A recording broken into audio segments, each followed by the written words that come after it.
මද පමණට ඇල්කොහොල් පානය කිරීමේ වාසි. ඇල්කොහොල් කියන්නේ ඇත්තටම ශරීරයට වසක් විතරමද? නැත්නම් අපිට නොබන හොඳ පැත්තකුත් තියනවාද? හැමෝම කතා කරන්න බය. හැබැයි විද්‍යාත්මක පර්යේෂණ වලින් ඔප්පු වෙලා තියෙන මද පමණට ඇල්කොහොල් පාවිච්චි කිරීමේ රහස් වාසි කීපයක් ගැනයි අද අපි කතා කරන්නේ. වීඩියෝ එක ඉවර වෙනකම් බලන්න. අන්තිමට තියෙන දේ හැමෝටම වැදගත්. අපි හැබැයි වාසි ගැන කියන්න කලින් අපි බලෙන්න හරියටම දැනගන්න ඕනේ මේ කියන මද පමණ නැත්නම් සීමාව කොච්චරද කියලා.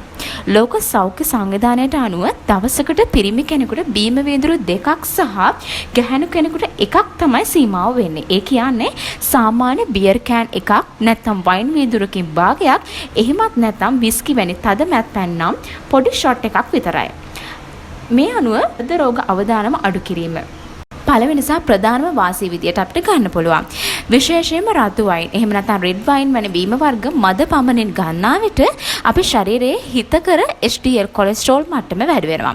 පර්යේෂණ වලට අනුව මේ නිසා හෘදයාබාධ හැදීමේ අවදානම් 25%ත් 40%ත් අතර ප්‍රමාණයකින් අඩු කර ගන්න පුළුවන්. දෙවෙනි වාසිය වෙන්නේ හිත නිවන එක. දවස පුරා මහන්සිලා වැඩ කරලා එන කෙනෙකුට පොඩි ඇල්කොහොල් ප්‍රමාණයකින් මොළය සහ ස්නායු පද්ධතිය සැහැල්ලු කරනවා. හැබැයි මතක තියාගන්න මේක తాවකාලික සහනයක් විතරයි. ආතතිය නැති කරගන්න දිගටම බොන්න ගත්තොත් වෙන්නේ අනෙක් පැත්ත. තුන්වෙනි වාසිය තමයි සීමා සහිත ඇල්කොහොල් ගන්නා අයට ශරීරයේ ඉන්සියුලින් ක්‍රියාකාරීත්වය කාර්යක්ෂම වන නිසා දෙවන වර්ගයේ දියවැඩියාව හැදීමේ ප්‍රවණතාව අඩු වෙනවා. ඒ වගේම පිත්තාශය ඇති දියර වර්ග ඝනවීම පාලනය කරන නිසා පිත්තාශය ගල් ඇතිවීමේ අවදානමත් සෑහෙන දුරකට අඩු වෙනවා. හතරවෙනි කාරණාව තමයි තාරුණ්‍ය සහ දීර්ඝායුෂ.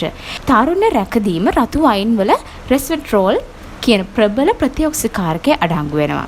මේකෙන් ශරීරයේ සෛල වයසට යම පාලනය කරලා සමය රැලි වැටීම් අඩු කරනවා.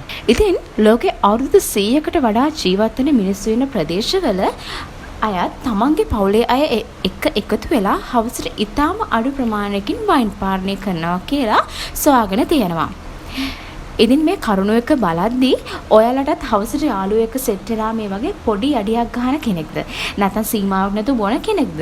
ඔයාගේ අදහස පල්ලෙහෙන් කමෙන්ට් කරගෙන යන්න. මේ වීඩියෝ එකේ වැදගත්ම කොටස තමයි හැම වාසියක්ම ලැබෙන්නේ මද පමණින් ගත්තොත් විතරයි.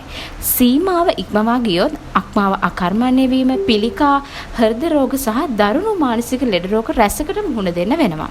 ඒ වගේම දැනටමත් ලෙඩ රෝග තියෙන අය ගර්භණී මව්වරුන්ටත් කිසිසේත්ම ඇල්කොහොල් නොගත යුතුයි. ඉතින් සීමාව දැනගෙන ජීවත් වීම තමයි හැම දෙයකටම වඩා වැදගත් වෙන්නේ.